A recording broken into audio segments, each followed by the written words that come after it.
정복 전쟁이 이제 본 궤대에 오르는 거예요. 이제 막게대에서 아모리 5왕의 잔당들을 처단한 이제 하나님의 군대는 이제 지체 없이 남서쪽으로 말머리를 돌립니다. 이제 그들이 도착한 곳은 쉐펠라 지역이에요. 쉐펠라 지역은 산지에서 이제 지금까지 산지 중심으로 전쟁을 하다가 쉐펠라라고 하는 이제 약간은 구릉지대 정도로 내려온 것입니다. 가나안을 땅을 생각하면 우리는 나라 남한을 생각하면 대략 알 수 있어요.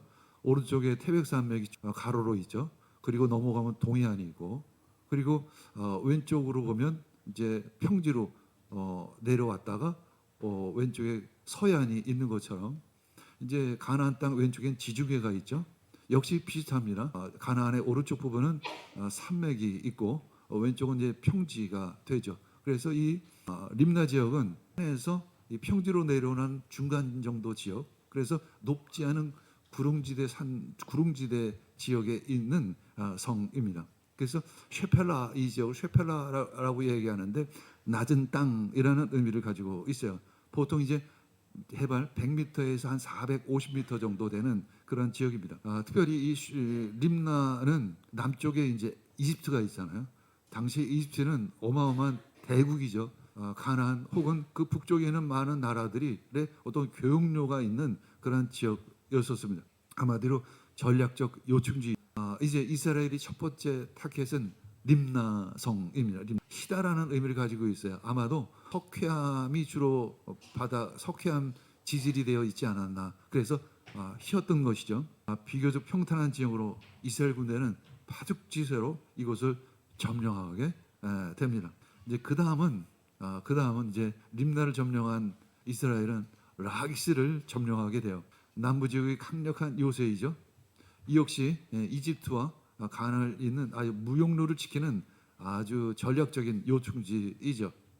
성벽이 엄청나게 높고 아주 튼튼합니다. 게다가 언덕 위에 자리 잡고 있어서 밑에서 위로 공격하는 이스라엘 입장에서는 참 어려운 심지어 라기스를 돕겠다고 게셀이 지원군을 보냈습니다. 그러나 하나님께서 이스라엘 손에 넘겨 하나님께서 라기스 역시 이스라엘에게 소유권을 넘겨 주신 것입니다. 그래서 이틀 만에 이 큰 성이 무너지고 맙니다. 이 라기스 정복이 주는 메시지는 무엇일까? 사실 가끔 우리는 해결하지 못할 문제들처럼 보이는 것들이 있죠. 저 문제는 내가 평생 안고 가야 할. 그러나 가장 단단한 믿음은 가장 예상치 못 풀립니다. 그러나 그것은 우연이 아니라 하나님이 순종하게 역사하셨기 때문에 그러한 것이죠. 하나님께서 풀어주셔야 하는 것입니다. 우리들에게 있는 산재되어 있는 많은 문제들이 순식간에 단번에 풀려지기를 원합니다. 마치 라기성이 무너진 것처럼, 저 거대한 성이 우르르 무너지는 것처럼 우리들의 모든 문제들이 단번에 무너지기를 원합니다. 우리들의 100%의 순종이 있어야 될 줄 믿습니다. 우리들의 100%의 믿음이 있어야 될 줄 믿습니다. 그래서 윌리엄 템플 대주교는 이런 얘기를 하죠. 우리가 기도할 때 우연처럼 보이는 일들이 일어난다. 그러나 기도를 멈추면 우연도 멈춘다는 거예요. 그래서 그것은 우연이 아니라 하나님이 하신 일이죠. 우리가 우연처럼 일어나는 많은 일들이 있을 것이면, 그러나 그것을 내 힘이나 내 능력이 아니라 내가 운명이 좋아서 운이 좋아서 됐다라고 생각하지 마시기를 바랍니다. 하나님이 하셨습니다. 하나님이 일하셨습니다. 그리고 소유권을 우리에게 넘겨 주신 것입니다.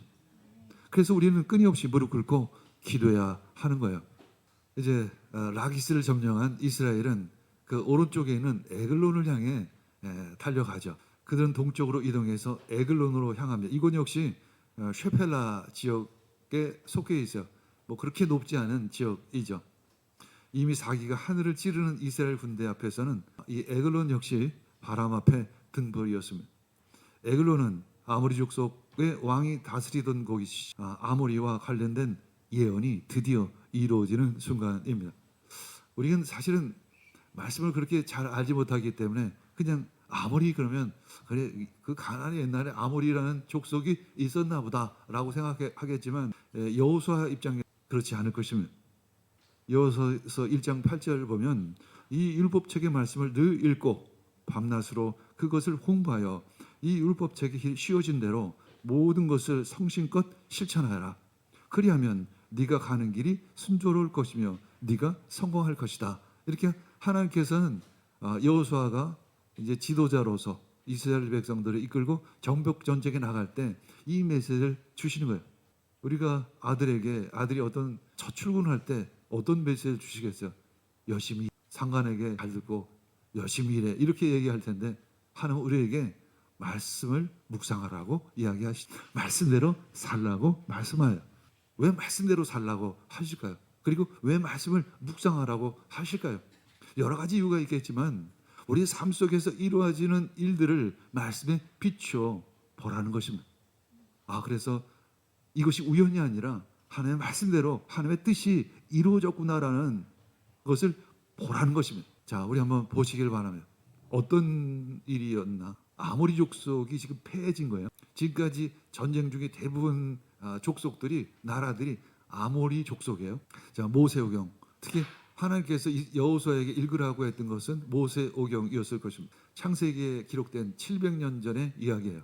하나님과 이제 아브라함의 그 언약을 맺는 그런 이야기입니다. 700년 전 그때 아브라함은 자식이 없었어요. 그래서 할 수 없이 자신의 종 엘리에셀을 상속자로 양아들로 삼으려고 했죠. 근데 하나님께서 막으시면 아니다. 엘리에셀이 아니라 너의 뱃속에서 너의 태에서 나온 그 이삭이야말로 너의 후손이 될 것이다. 그때 아브라함이 이를 믿으니 하나님께서 그 믿음을 의로 여기셨다라고 이야기하고 있습니다. 그때 아브라함이 이런 질문을 합니다. 하나님, 이 땅을 소유로 주실 것을 어떻게 알 수 있겠습니까? 막연한 이야기죠. 그 당시에는 700년 전에는 아브라함 입장에서는 땅 한 평도 없었는데 여러분 땅 한 평 없으신 분들 많죠? 하나님께서 소유권을 넘기시면 받을 수 있습니다. 하나님은 당시 고대 근동의 계약 방식대로 3년 된 암소 그리고 암염소 그 순양 등을 가져와서 반으로 쪼개게 하시면 그리고 횃불이 그 사이로 지나가는 거예요. 이 의미는 뭐냐면 이 횃불은 하나님의 임재를 의미하는 거예요. 만약에 이 약속이 그러니까 이 가나안을 너에게 주지 않으면 내가 이 쪼갠 고기처럼 쪼개질 것이다라는 약속을 하는 것입니다. 이것이 바로 아브라함 언약이에요. 아브라함과 하나님이 맺은 언약이죠. 이 언약이 지금 이 순간 이루어진 거예요, 사실. 자, 창세기 15장 13절 14절 읽겠습니다. 주님께서 아브라함에게 말씀하셨다. 똑똑히 알고 있어라. 너희 자손이 다른 나라에서 나그네 살이를 하다가 마침내 종이 되어서 400년 동안 괴로움을 받을 것이다. 그러나 너의 자손을 종살이하게 한 그 나라를 내가 반드시 벌할 것이며 그 다음에 너희 자손이 재물을 많이 가지고 나올 것이다. 너희 자손은 4대째 되어서야 이 땅으로 돌아올 것이다. 아모리 사람의 죄가 아직 벌을 받을 만큼 이르지는 않았기 때문이다. 이제 마지막 절은 16절이에요. 그래서 16절을 다시 읽어보면 너희 자손은 4대째가 되어서야 이 4대는 400년을 이야기해요. 400년이 되어서야 이 땅으로 이 가나안 땅으로 돌아올 것이다. 왜 400년이라는 시간을 기다려야만 했었을까? 아모리 사람들의 죄가 아직 벌을 만큼 이르지는 않았기 때문에 아직은 가능성이 있기 때문에 내가 이 족속들을 가나안 족속 특별히 아모리 족속들을 한번 기다려 보겠다. 그 대신 너도 준비해라. 그래서 400년이 지난 후에도 역시 아모리 족속들이 나를 믿지 않고 죄악을 범하면 내가 너희들을 통해서 이 땅을 진멸하겠다라는 것입니다. 진멸이 뭐죠? 헤렘. 완전히 싹쓸이 하겠다라는 의미인 것이죠. 아모리 족속. 바로 지금 여호수아가 벌였던 전쟁들은 바로 아모리 족속들을 물리친 전쟁들이었던 것이죠. 그러니까 이 성경 말씀을 알고 있는 이 예언의 말씀들을 알고 있는 여호수아 입장에서는 단순한 전쟁의 승리만이 아니라 하나님의 뜻이 이루어지고 성취된 감격인 거예요. 그래서 아무리 여호수아는 참 엄청난 감격 가운데 이 전쟁을 지금 벌이고 있을 것입니다. 그래서 사기가 더 충전할 수 있는 것이죠. 이 에글론 정복은 700년 만에 하나님의 뜻이 이루어진 그 지점이 되어지는 거예요. 그러니까 여호수아는 이 에글론, 이 아모리 족속을 진멸시킨 후에 어떤 마음이 들었을까요? 와, 진짜 이루어졌네. 그러면 야, 진짜 이루어졌네. 하지만 이제 여호수아는 군대를 이끌고 산지로 방향을 이제 해발 200~300m 정도 되는 지역에서 갑자기 이제 900m 한 1000m 되는 고지대 전쟁을 시작하는 것이죠. 이제 무거운 무기를 들고 가파른 비탈길을 올라야만 하는 길입니다. 아주 쉽지 않은 전쟁이죠. 그래서 바로 헤브론입니다. 앞으로도 굉장히 유명한 지역이죠. 영적인 아주 중심, 요충지가 되기도 하죠. 이곳은 이제 가나안 남부에서 가장 높은 곳에 위치한 천요새인데 헤브론 역시 하나님께서 이스라엘의 손에 넘겨 주셨습니다. 간단해요. 하나님께서 넘겨 주시면 끝장나는 것입니다. 아주 긴 말이 필요가 없어요. 넘겨 주셨기 때문에 이긴 거예요. 뭐 아이성처럼 뭐 이렇게 전략 이런 얘기가 기록되어 있지도 않아요. 그냥 점령했더니 점령되었더라인 것입니다.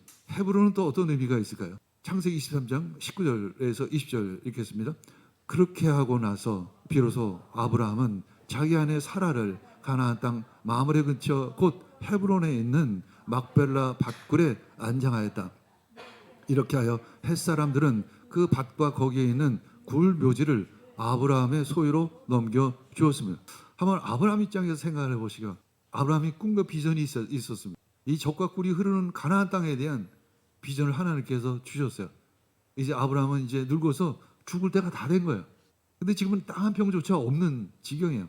그때 이제 수백 년 후에 이제 자기의 후손들이 그리고 애굽에 가서 종노릇하게 되고 그 400년이 지나서 다시 이 젖과 꿀이 흐르는 가나안 땅에 와서 이 땅을 점령하게 될 것이라는 예언적인 말씀을 아브라함은 지금 간직하고 있어요. 근데 지금은 땅 한 평도 없는 입장이에요. 근데 아브라함은 자기 아내 사라가 죽은 거예요. 아브라함도 멀지 않아 죽게 될 것이죠.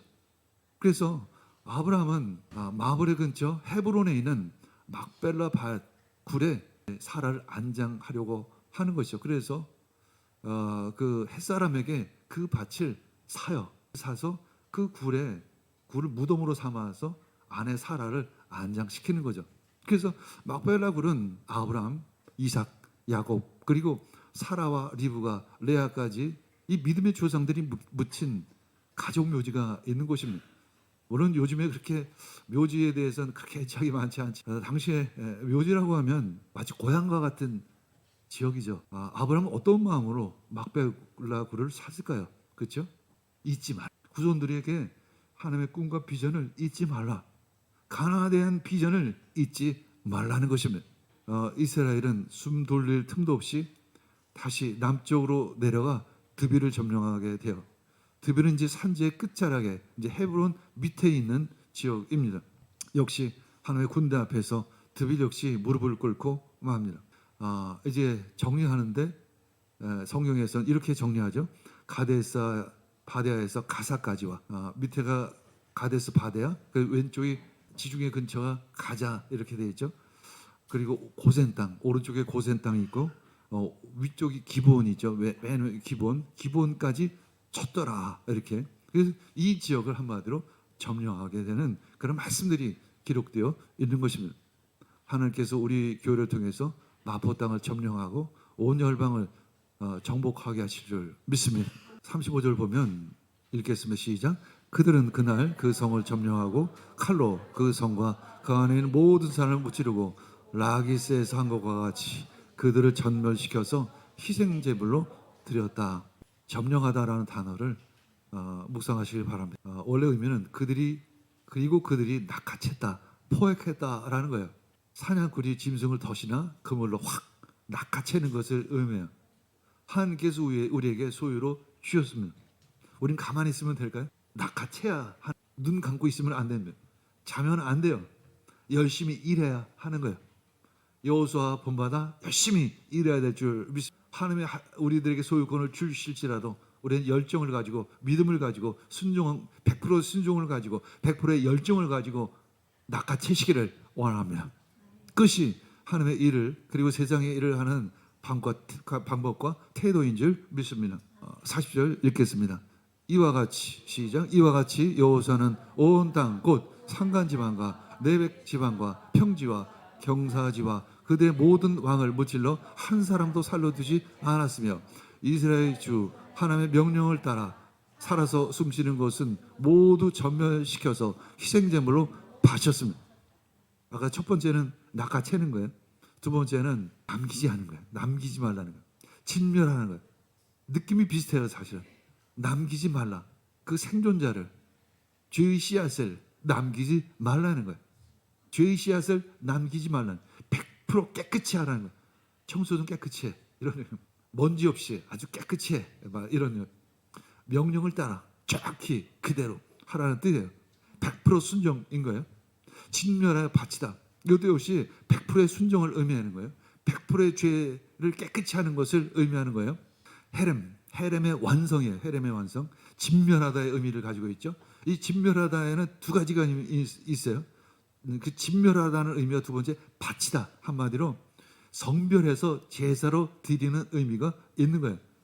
자, 우리가 생각하면, 현대인들이 생각하면 진멸해? 어떻게 그렇게 할 수 있을까? 그러나 이것은 성별해서 제사로 드리는 의미를 담고 있는 거예요. 죄악이 간영하기 때문에 더 이상 보고 들 수가 없는 것입니다. 그래서 하나님께 올려드리는 거예요. 희생 제물로 올려드리는 것입니다. 영적 세계에서 거의 다 한 순종이 있죠. 거의 다 9%의 순종은 사실 순종이 아니에요.